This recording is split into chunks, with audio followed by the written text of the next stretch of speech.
Travel Documentary.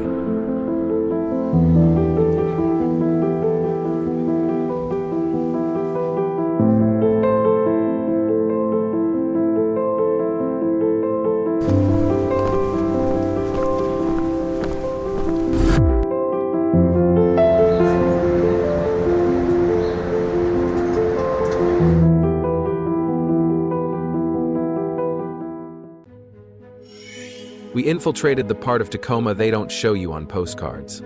Behind the polished bars and waterfront condos lies a dark underbelly, a city crumbling beneath the weight of its own neglect.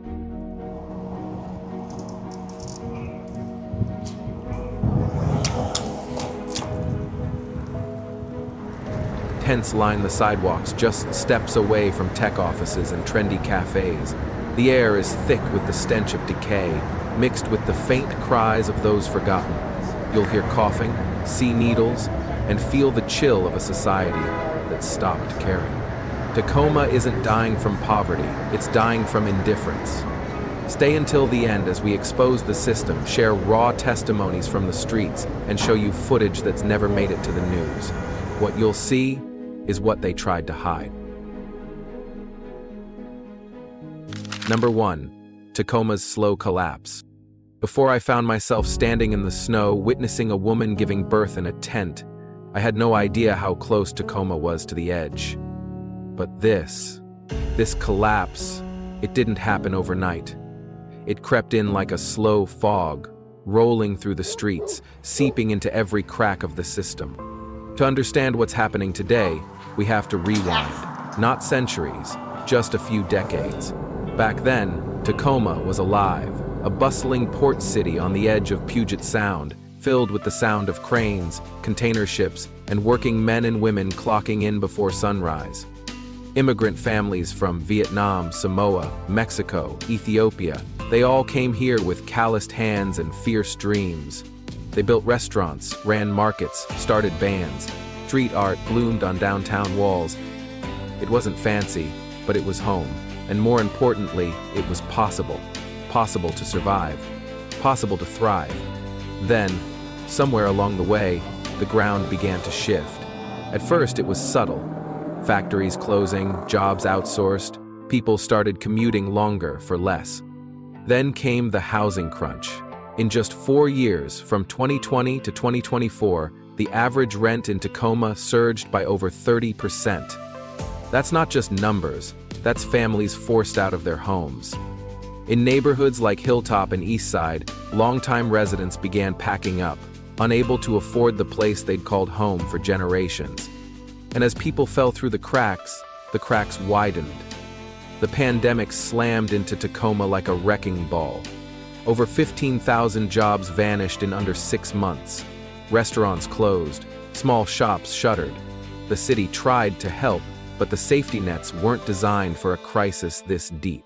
Mental health services were overwhelmed, shelters filled to capacity, and then came the opioids.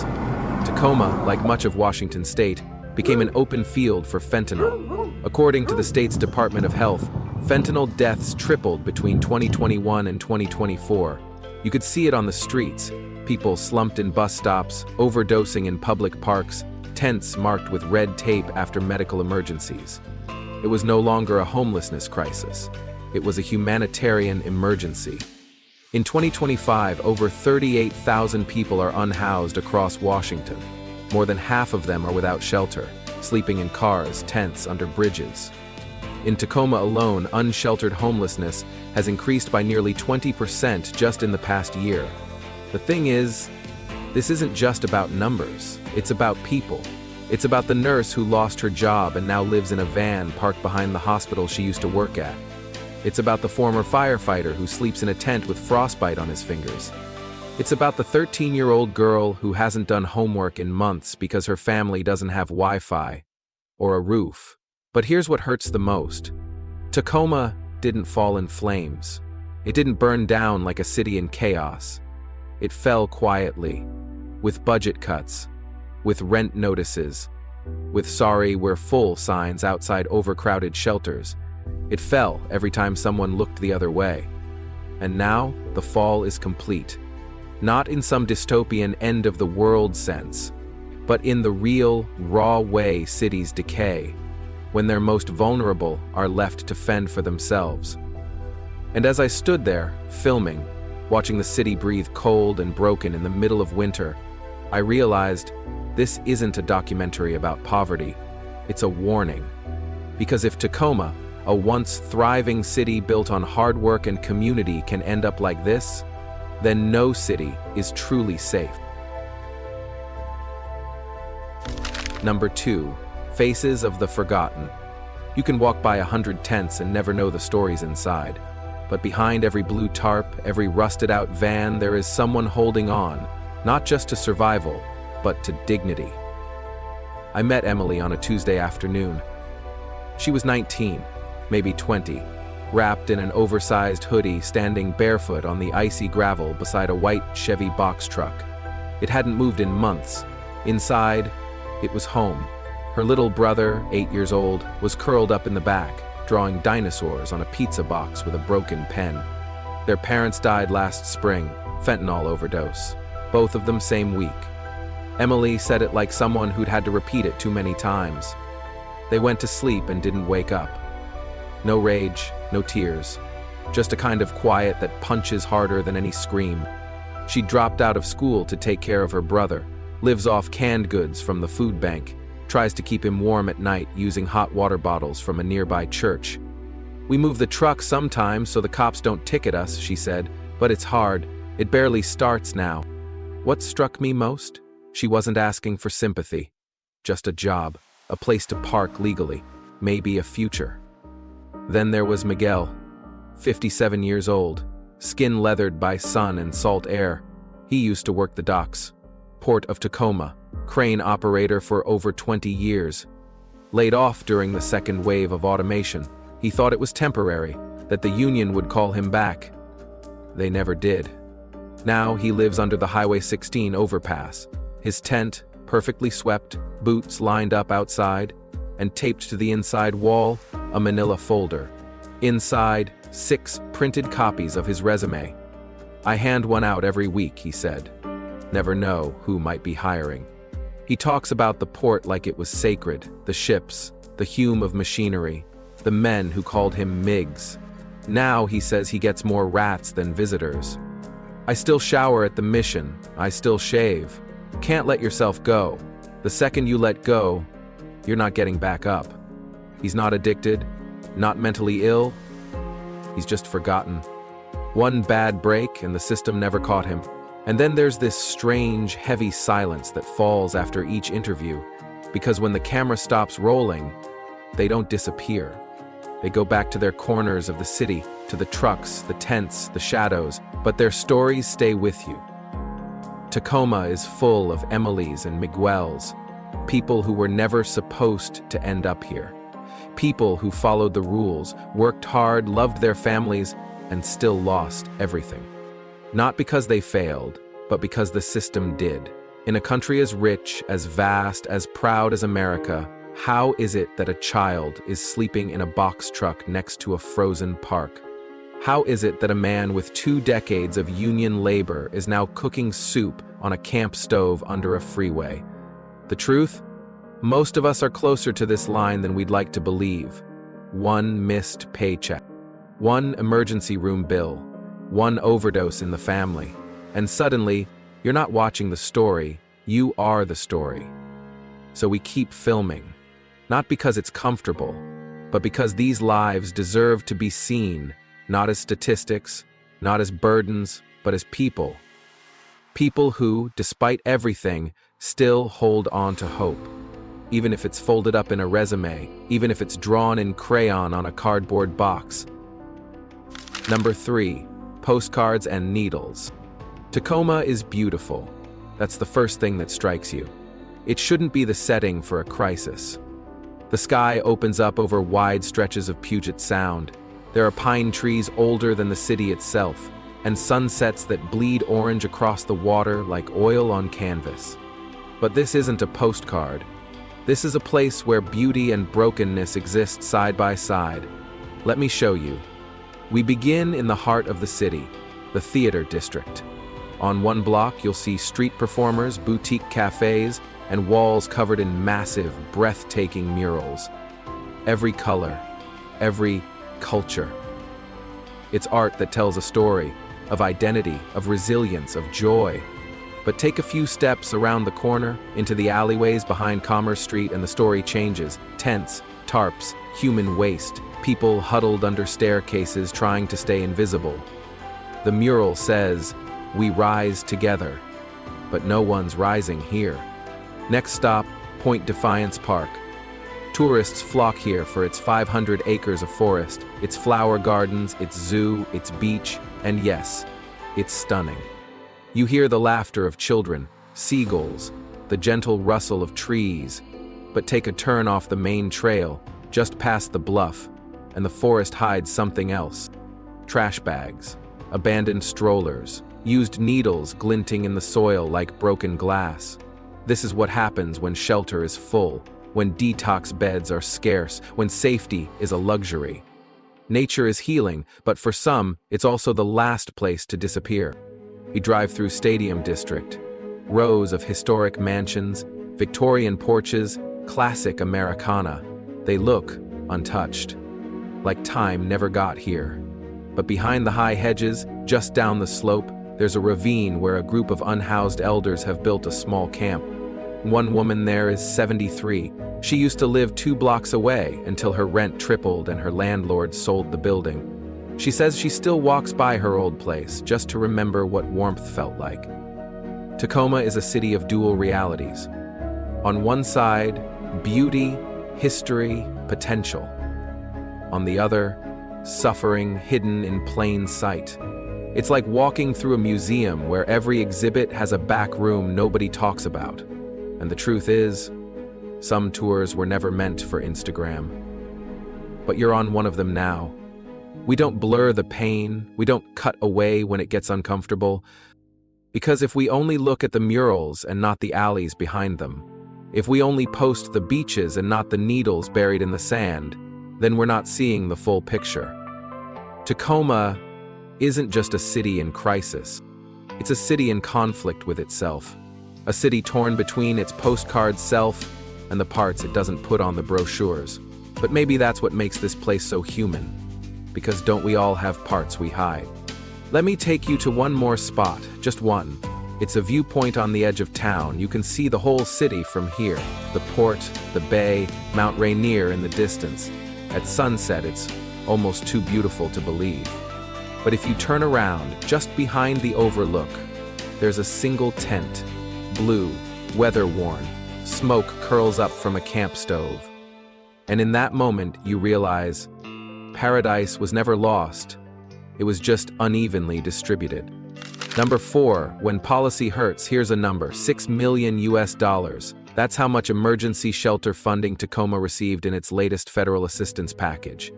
And here's another, 300 shelter beds lost this winter alone. It's strange, isn't it, how a city can be handed lifelines and still let people drown.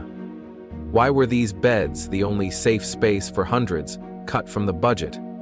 Were the funds mismanaged, reallocated? Or is it something deeper? A question of priorities. No one's pointing fingers here, we're just asking. Because every night, 300 people who could have been sleeping indoors aren't. Another question. What do we really accomplish when we clear encampments? When city workers arrive with bulldozers and police tape, when people are forced to scatter their belongings in trash bags, where do they go? We spoke with a young man who had been moved 4 times in 2 months. He said, "I don't even bother unpacking anymore. It's like chasing smoke. We're not solving the fire. We're just pushing the smoke to another corner of the room." Some officials say encampment sweeps are necessary for hygiene, safety, public order. And yes, the concerns are real. Needles in parks, fires in tents, outbreaks of disease. But what happens when the solution creates new problems? If someone loses the only stable spot they have, the only community, the only access to outreach workers, isn't that a step backwards? When we sweep without offering real alternatives, are we helping or hiding? In 2024, Tacoma reported over 15% of its homeless population were working full-time. Let that sink in. People with jobs, with bosses, still sleeping in cars. What kind of system demands labor from people who don't even have a place to shower before clocking in? We're not here to blame, we're here to wonder. How can a city that builds luxury condos also have elementary schools where students show up from tent camps? How can we spend thousands on clearing parks and not on mental health clinics? How do we keep track of every dollar in city council budgets, but lose track of real people? And perhaps the hardest question of all, have we become too comfortable with the idea that some people just won't make it? Tacoma is trying. There are programs, task forces, committees, dedicated city workers who care deeply. But good intentions don't build beds, and cleanup crews don't replace the homes we never built. What would happen if we stopped asking, how do we remove the problem, and started asking, what if we treated the people in the problem as part of the solution? Maybe then, the story could change. Number 5, the quiet heroes.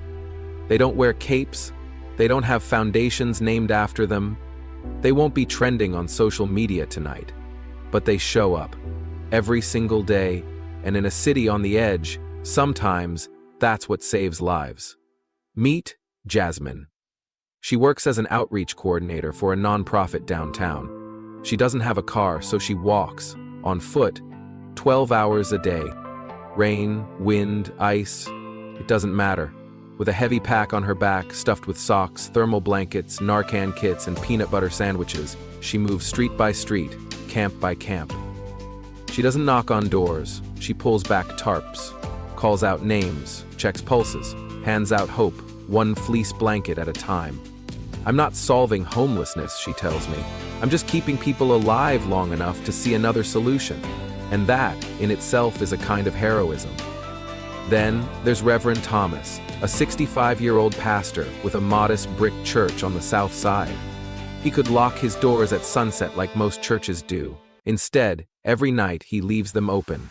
No questions, no sermon, just warmth, just safety. Some nights, 20 people sleep in the pews, wrapped in coats, curled against the altar. He says, "I'd rather clean the floor in the morning than bury someone the next week."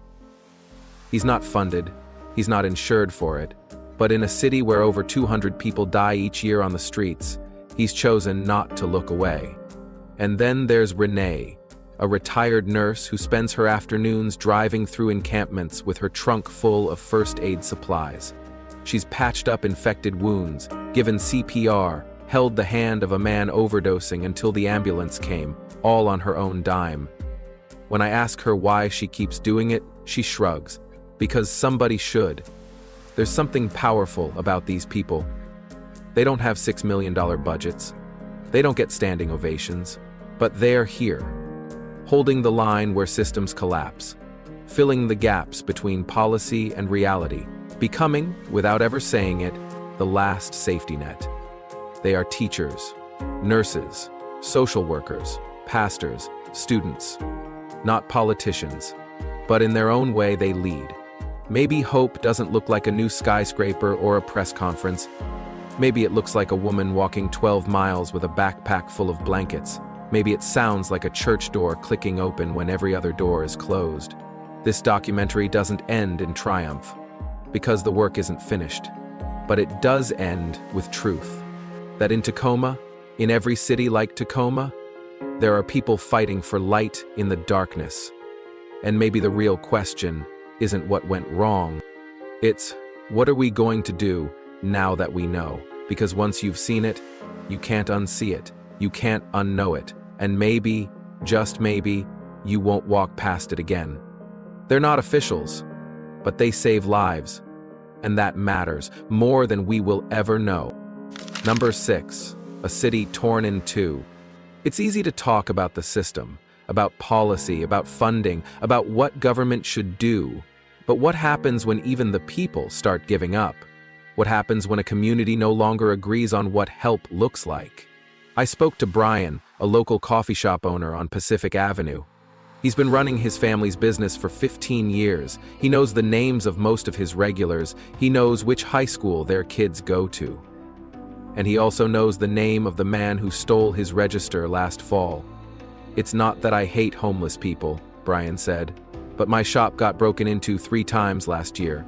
Our insurance dropped us. I can't keep replacing windows." Outside his storefront, there's a line of tents. He's tried filing complaints. Nothing changes. "I want the city to clear them all out," he said, then hesitated. "I know that sounds harsh, but I'm just trying to survive too." On the other side of town, I met Vanessa, a nurse at a public clinic near 38th Street. Every morning she passes by the encampment outside the parking lot.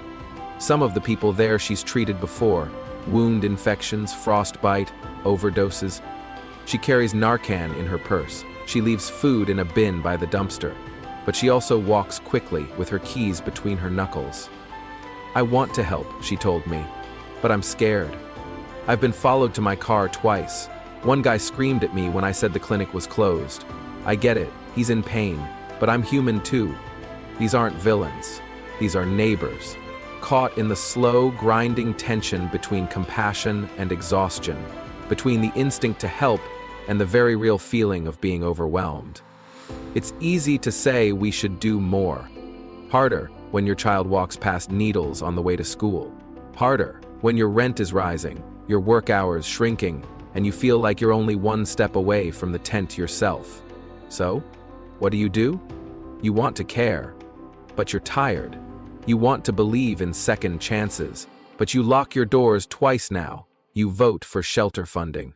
Then you sign a petition to move the camp away from your block. This is the heart of the divide. A city that wants to do the right thing, but isn't sure what that is anymore. A society split not by cruelty but by conflict, between idealism and practicality. And that's where it gets complicated. Because both sides are real. The hurt, the fear, the fatigue. They're not excuses, they're symptoms. Symptoms of a deeper breakdown. Not just of housing or policy, but of trust. We don't just need more shelters. We need something even harder to rebuild. Belief. Belief that we can still live together, that we're still part of the same community, because once the community breaks, no policy can fix that. We end this chapter not with answers, but with honesty. There are no easy sides to take here. Only the shared ache of a city that's tired, but not beyond hope. And maybe, somewhere in that tension between fear and empathy, between the business owner and the outreach worker, is where the real work begins. Number 7, homeless at 16. His name is Malik. He's 16. He likes chemistry. He hates gym class. He still remembers the taste of his mom's spaghetti, before she got sick, before they lost the apartment. Now, he lives under the 21st Street overpass. Every morning at 6, he walks to a gas station on South Yakima Avenue, washes up in the bathroom, changes clothes, brushes his teeth with bottled water. Then he catches the number 5 bus and goes to school, just like any other junior at Stadium High, except after the final bell, while his classmates head home, Malik heads back to the bridge, to a space sectioned off with tarps and zip ties, to a sleeping bag on bare concrete, to a place that isn't home, but has to be. He doesn't complain. He doesn't tell his teachers. He just tries to stay invisible, because once people find out you're homeless, everything changes. Malik is not alone. In Pierce County alone, over 1,600 students were identified as homeless in the 2024-2025 school year. That includes elementary schoolers, middle schoolers, teenagers who study by flashlight in cars, who eat cold ravioli out of a can before cramming for exams, kids who carry backpacks by day and trauma by night. We talk a lot about the future, about opportunity, about education. But how does a child dream of tomorrow when they don't have a pillow to sleep on tonight? Teachers tell us about kids falling asleep in class, not because they're lazy, because they were up all night listening to traffic, to arguments, to the sound of rain hitting nylon. They write essays about wanting to be astronauts, then ask quietly if anyone has socks, and they still believe in things. But belief gets harder when you haven't had a hot meal in 3 days. Childhood is supposed to be safe. supposed to be the one part of life protected from the weight of the world. But in Tacoma, there are 16-year-olds who know how to start a fire from trash, 10-year-olds who know which shelters serve food on Wednesdays, 8-year-olds who know how to stay quiet when police sweep their camp. We ask these kids to pass math, to take standardized tests, to plan for college, and they do somehow. But the truth is brutal. Most homeless students never graduate. Most fall behind. Most don't make it to the cap and gown.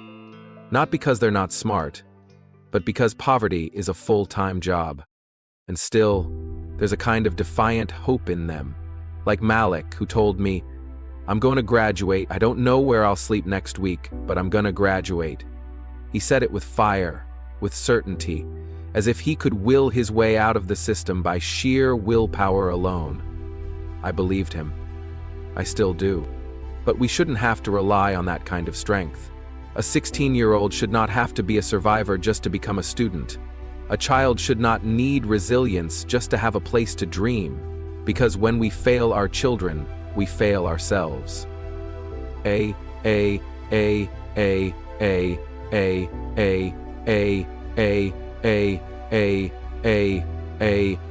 Oop, I don't have a perfect ending for you. There's no cinematic wrap-up here, no big solution, no final miracle scene, just a question, a quiet one. What would you do if your city was sinking like Tacoma? Would you look away? Would you say, "It's not my problem"? Or would you, maybe, stay a little longer and listen? Because here's the thing, if you've made it this far, if you're still watching, then you're not just an audience anymore. You're part of the story. And stories only change when people do. I've seen things on these streets that broke me. I've held the hand of a teenager shivering under a bridge. I've shared coffee with a man who hasn't had a real bed in 4 years. I've heard lullabies sung by mothers in tents, trying to keep their children calm while sirens screamed outside. And still, I have hope. Not because everything's okay, but because people are waking up. One by one. Hope looks like a blanket handed out at midnight. It looks like a church that opens its doors. It looks like a girl who says, "I'm going to graduate," even when she hasn't eaten in 2 days. And maybe, just maybe, it looks like you, right now, watching this. So, what can you do? You don't have to be a hero. You don't have to fix everything. But you can. Subscribe so these stories don't vanish. Share this video so more people see what's hiding in plain sight. Volunteer if you can, donate if you're able, or just listen, really listen to someone who needs to be heard. Sometimes the smallest act of care becomes the lifeline someone was waiting for. Sometimes hope doesn't come from the top down. It comes from eye level, from neighbor to neighbor. So I'll end this not with answers, but with an invitation. Be part of this, whatever this looks like for you. Because if we don't tell these stories, they disappear, and so do the people in them. Tacoma is not alone. Your city might not be far behind, but if we act, not out of fear, but out of love, then maybe we can write a different chapter. Together, thank you for watching. Really, let's not stop here. Subscribe, share, show up. Even a whisper of care can echo farther than you think.